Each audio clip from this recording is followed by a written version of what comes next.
Et quand je mets des vestes kimono comme ça, j'ai mon pendentif qui est sous mon t-shirt au lieu d'être au-dessus. Parce qu'en fait, j'en ai marre que les gens me disent que j'ai l'air d'un raélien ou de sortir d'une secte. Parce que moi, je trouve que ça fonctionne. Tu m'as tué avec le truc raélien parce que, ça y est, dans ma tête... On voit tout ce que c'est maintenant.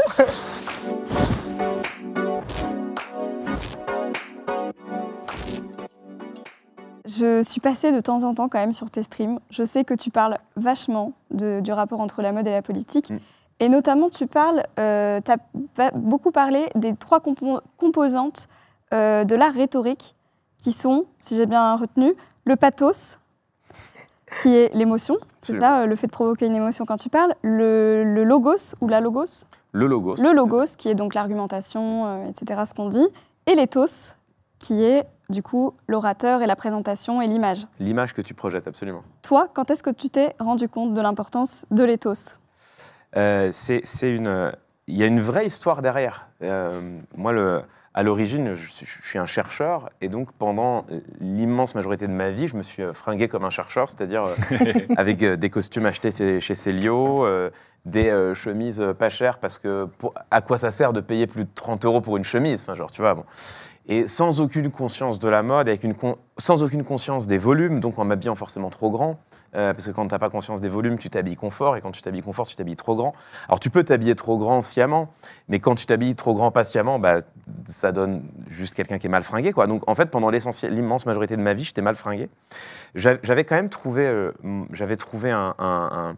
biais, un petit truc personnel quand j'étais prof à Sciences Po, au moment où je me sentais suffisamment, enfin je le suis encore aujourd'hui, mais au moment où j'ai commencé à me sentir suffisamment assuré pour quitter le déguisement du prof, parce que je mettais une cravate, une chemise, et au moment où je me suis senti suffisamment assuré pour quitter ce déguisement-là, j'ai eu des années et des années où je faisais cours en jean, veste, donc Célio trop grande, et que des t-shirts geeks, n'est-ce pas, comme on ne dit pas, mais que des t-shirts floqués avec des illustrations qui venaient beaucoup de Mononoke, de Nintendo, enfin toute la culture, toute la pop culture jugée acceptable. Je vois tellement ce look dans ma tête. Ouais. Tu vois, évidemment.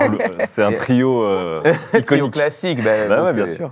Mes potes enseignants me fustigeaient comme ils parlaient de pédagogie démagogue. Ils disaient voilà, c'est de la démagogie pédagogique, parce que évidemment, forcément, les étudiants trouvaient ça chouette. Mais voilà, c'était ça mon top de conscience de style. Et après, moi, j'ai eu une énorme prise de conscience quand j'ai commencé à bosser en chaîne d'info. Et où là, j'ai remis mes full costumes, donc toujours mal taillés, j'ai remis mes chemises. Mais du coup, j'ai vécu 2 ans en chaîne d'info. Et en fait, il y a eu un truc assez marrant, c'est que moi, à cette époque-là, j'étais persuadé d'être habillé comme tout le monde. C'est-à-dire vraiment, je regardais autour de moi, tous les autres journalistes s'habillaient en veste, chemise. Et bon, bah, moi, j'avais une veste, une chemise, bah, j'étais habillé comme tout le monde. Et en fait,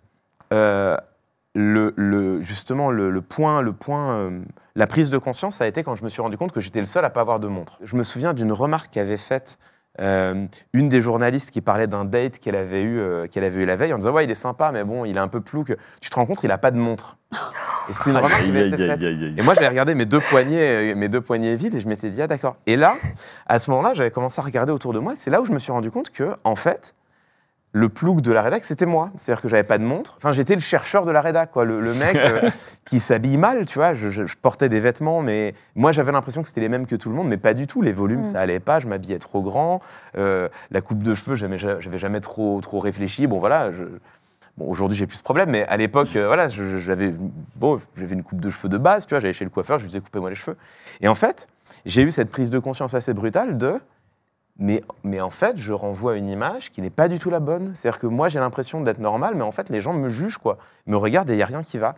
Et j'ai eu 1 an de recherche. C'est-à-dire qu'il a fallu que je bosse. J'ai eu 1 an de recherche, de travail, pour à peu près comprendre. Bon, bah, les pantalons, voilà, les jeans, en fait, il y a différentes coupes. C'est quoi la coupe qui me va ? Les vestes, bah oui, en fait, c'est peut-être bien d'aller les faire ajuster et peut-être pas de les acheter non plus en fast fashion, parce que voilà. Les chemises, bah, est-ce que je peux pas trouver autre chose ? Et derrière, j'ai eu vraiment 1 an de recherche à trouver une marque de costume avec des vestes qui maillent, à trouver... j'ai voulu faire un style, je me suis dit, bon, j'abandonne la chemise, je vais faire chemise, enfin, t-shirt, veste. Mais Mais en fait, t-shirt veste, c'est compliqué. T'as 90% des t-shirts noirs, tu les mets sous une veste, c'est hideux. Ouais, ça peut les froisser.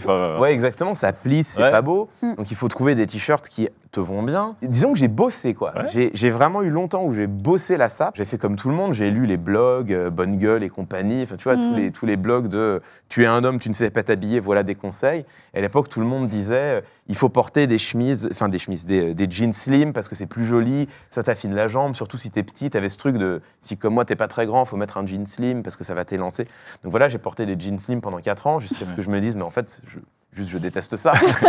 Ça n'est pas confortable. Je m'étrangle les genoux dès qu'on m'assoit. C'est vraiment juste, ça n'est pas confortable. En fait, c'est comme en rhétorique, c'est comme en jazz, c'est comme en musique, c'est comme en tout. Il n'y a pas de règles, mais il faut quand même les connaître. Oui.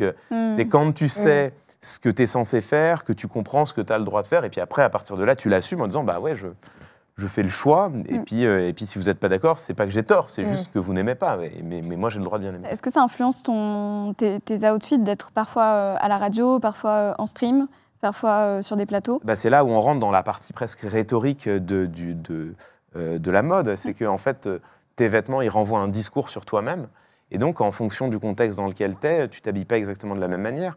Et bah, tiens, tu vois, on revient du Frames, et du coup, moi j'animais 3 émissions.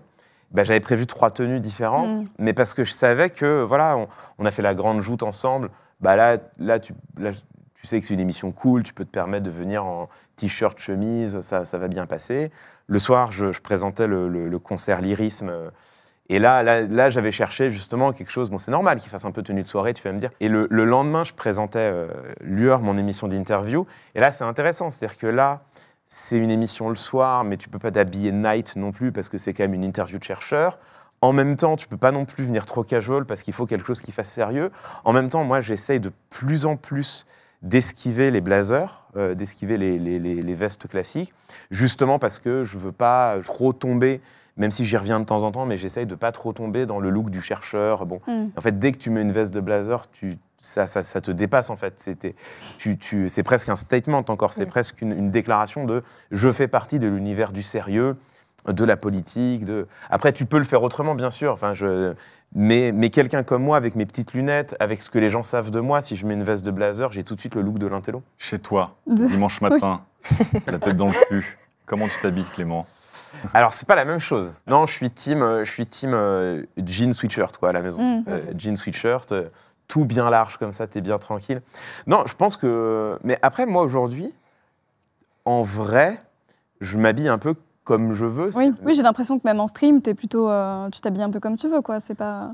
Bah, en stream, je m'habille. C'est-à-dire que avant d'allumer ma caméra, je vais quand même... j'enlève mon... bon, j'avoue, je reste dans mon jean ultra large, dégueu, parce qu'on le voit pas. On le voit pas, donc... Mais Culture télétravail. Voilà, au moins j'ai un jean, Au moins le haut. je stream pas en calbut. Mais par contre, j'enlève mon sweatshirt et je vais chercher je vais choisir une veste ou un truc ou je prends un machin dans mon dressing. Mais non, aujourd'hui, je me suis un peu départi de la pression des vêtements. C'est les seuls moments où vraiment je m'habille pas comme j'aurais envie de m'habiller et je m'habille comme il faut, c'est sur des événements particuliers où là, mais je pense qu'on fait tous ça. Enfin, tu Oui, ne bien peux sûr. pas rejeter complètement les convenances. Après, moi, ce qui fait mon identité, c'est plutôt les accessoires, c'est plutôt mes lunettes, les bijoux. Et oui, c'est vrai que tu as pas mal de bijoux.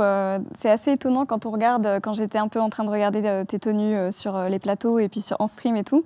Tu as beaucoup de bijoux et c'était déjà une remarque que je m'étais fait quand je te voyais. En fait, j'ai un copain qui est un copain de lycée, qui est encore un ami aujourd'hui, qui s'est mis à porter des bijoux très tôt, genre vraiment bien avant que ce soit cool pour les hommes. Et lui aussi assez généreusement, avec beaucoup de bagues, plutôt des bagues d'ailleurs.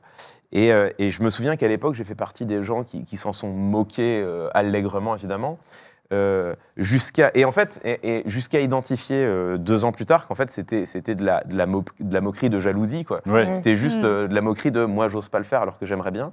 Et au moment où j'ai remarqué que bah en fait j'aimerais bien, c'est là où j'ai commencé à en porter. J'ai été lui faire évidemment mes plates excuses ex-post en disant écoute je me rends compte après coup que c'était pas des bonnes moqueries donc je te présente mes excuses.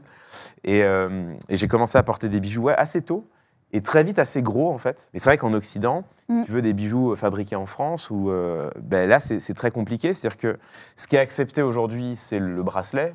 Alors pas les bracelets en argent, c'est tout de suite plus dur, mais les bracelets en perles ou les petits bracelets en tissu, moi je suis pas fan, mais Ça, tu as même des responsables politiques. Yannick Jadot, il a une rangée de bracelets. Bon, il l'a gardé pendant la présidentielle, personne ne lui a rien dit. Ah oui. Les bracelets pour hommes, aujourd'hui, c'est bon, c'est accepté sans problème. Les bagues, c'est compliqué. C'est-à-dire, ce qui est accepté, c'est ce qui est accepté d'une manière générale, c'est ce que moi j'appelle des bijoux pour businessman. Donc, Les chevalières. soit tu vois des joncs, donc des bracelets en argent rigide, des joncs très fins, très minimalistes, soit des anneaux très fins, très minimalistes. Moi, j'appelle ça des bijoux pour businessman. C'est-à-dire que tu peux porter ça avec ton costume, tu peux mettre ça à la défense, ce sera ta petite fantaisie, les gens vont dire « Ah, il porte des bijoux », mais ce sera OK. Mais par contre, dès que tu veux arriver sur des bijoux qui sont plus marqués, qui sont plus singuliers, qui disent quelque chose de plus fort, là, c'est compliqué. C'est-à-dire que soit tu as quand même, en tant qu'homme, tu trouves du bijou... Là, je vais faire une simplification et même presque un préjugé, mais en vrai, ça n'en est pas un. Tu as des bijoux biker / rocker. C'est-à-dire que oui, si tu veux des chevalières avec une tête de mort, il n'y a pas de problème. Tu vois, la chevalière de Didier Raoult avec la tête de mort, bah là, il n'y a pas de problème, tu peux trouver facilement. Mais en fait, si tu veux des bijoux qui soient des bijoux singuliers, affirmés, type chevalière, qui ne soient pas soit des bijoux pour biker, je simplifie, soit des bijoux pour businessman, soit des trucs amérindiens, parce qu'effectivement, là, tu trouves un petit peu, et ben c'est très compliqué. Et quand je dis c'est très compliqué, il y a quelques marques qui font ça. Les gens te demandent dans le chat depuis tout à l'heure, ils veulent les marques. Ils disent, il est gentil Clément, mais la France veut des réponses. Balance les marques. Là, les bijoux que j'ai sur les mains et les poignets, c'est du Temps d'Avenir. C'est la marque de Quentin Pontonnier. Là, on voit sur la même page ces bijoux inspirés plutôt antiquité, histoire, et des trucs à côté qui sont beaucoup plus futuristes. Il fait coexister encore les deux lignes. Il y a une marque que moi j'aime beaucoup, que je porte pas aujourd'hui, mais j'ai quelques bijoux aussi, qui s'appelle Légion. Oui. Alors quelqu'un est dans le chat, Légion Paris, c'est génial. Par contre, c'est assez cher. Légion, ils ont un peu augmenté leurs tarifs récemment, mais aussi parce qu'ils sont maintenant sur des bijoux qui sont presque des pièces uniques. Aujourd'hui, leur optique, c'est beaucoup, notamment sur leur collier, ils vont chercher une pierre qui leur plaise. Et à partir de cette pierre, ils font un collier. Donc, c'est des pierres assez chères, c'est des pièces uniques. Effectivement, c'est des colliers qui vont vite toucher qui se chiffrent en plusieurs milliers d'euros. Donc là, c'est effectivement assez cher. Après, ils ont des bagues qui sont beaucoup plus accessibles en argent. Et moi, j'ai une autre question. Est-ce que tes lunettes, tu les considères aussi comme un accessoire important? Ah ouais, parce que les lunettes, c'est une signature très forte de ta silhouette, Clément. Quand tu crées ton look, à un moment donné, si tu as bien fait ton travail, il y a un élément différenciant qui va devenir ta signature et tu peux presque plus en changer. Moi, je peux plus changer de lunettes. Je comprends. Et sinon, en vêtements, est-ce que tu as juste des petites marques un peu que tu aimes bien? On m'a demandé, dans le chat, ça a beaucoup demandé pour ta veste, évidemment. Tant qu'à dropper des noms comme ça. En ce moment, je m'habille beaucoup chez Drapeau Noir. Ouais. Pour deux raisons. La première, c'est que déjà, c'est eux qui... alors ça, pour le coup, c'est un vrai partenariat. C'est eux qui m'accompagnent sur le spectacle. Donc c'est eux qui ont fait le... En fait, on a un costumier qui nous a fait l'inspiration du costume. Et puis après... pour trouver les... il nous a fait l'inspiration, l'idée générale, mais les vêtements qu'il nous avait trouvés parce qu'il a eu un temps et un choix limité, c'était pas parfait. Et donc, du coup, tout le costume de l'art de ne pas dire, on l'a fait avec Drapeau Noir. On est allé chez eux et on savait ce qu'on voulait et ils avaient des vêtements qui correspondaient. Et donc, du coup, c'est pas sponsorisé, mais c'est eux qui nous habillent, qui nous ont donné les vêtements. Forcément, on avait besoin de 6 changes. Bon. Donc, c'est Drapeau Noir qui m'habille pour le spectacle. Ce que j'ai beaucoup aimé, c'est que je pense que ton témoignage, il reflète aussi beaucoup d'hommes cis-hétéros, on va dire, en ce moment en Occident, pour qui le look n'était pas une question, encore une fois, et on a une rubrique pour ça, mais des gens qui s'habillent parce qu'il faut s'habiller le matin, et la réflexion s'arrête à ce niveau-là.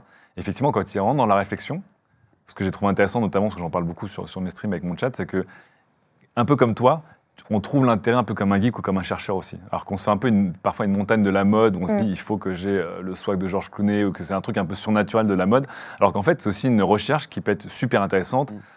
Mélisa, tu nous montres des marques, des approches, c'est ultra intéressant. Et je pense que pour moi c'est un peu de la même manière que tu peux t'intéresser, je sais pas moi, à de la tech, à du sport, à ton corps et tout. Et c'est vrai que pour les gens qui se posent des questions, commencer à se chercher un look, c'est pas forcément quelque chose qui est douloureux pour lesquels on va juger. Ça peut être un truc qui est très très intéressant d'un point de vue purement, je sais pas moi, culture, curiosité aussi. Et j'encourage les gens dans le chat du coup à suivre ton parcours. Complètement. Ouais. Et puis c'est vrai qu'il y a un équilibre à trouver qui est vraiment chouette. C'est-à-dire que les gens se font une montagne de se dire faut que je me trouve un look parce que les gens ont l'impression que il faut tout de suite aller trouver des choses très originales. Ouais, puis il faut être Jennifer Lopez au bout de 2 séances de shopping. Ouais, hein, c'est pas ça, le but. non. Ouais. Alors que pas du tout, en fait. Juste déjà un peu comprendre les volumes, essayer de se chercher des vêtements qui soient... en fait, juste qui taillent bien, ça fait toute la différence. Et puis après, tu as aussi... Moi, je trouve que quand tu commences à... Mais alors, là se pose la question du prix, mais quand tu commences à mettre le prix dans tes vêtements et à avoir accès à certaines matières, tu as un plaisir à porter certaines matières. Bien sûr. Un truc de... Je sais pas, ce kimono-là, je sais pas combien de grammes par mètre carré fait le coton, mais énorme. Et je sais pas, c'est ultra jouissif de sentir le poids d'un vêtement bien lourd ou au contraire un truc ultra fluide, ultra éthéré. Et t'as un game des tissus, tu vois, c'est aussi un vrai plaisir de bien s'habiller. Et t'as pas besoin de chercher midi à 14h, effectivement. Est-ce que je peux le toucher? Oui, tu peux toucher mon kimono.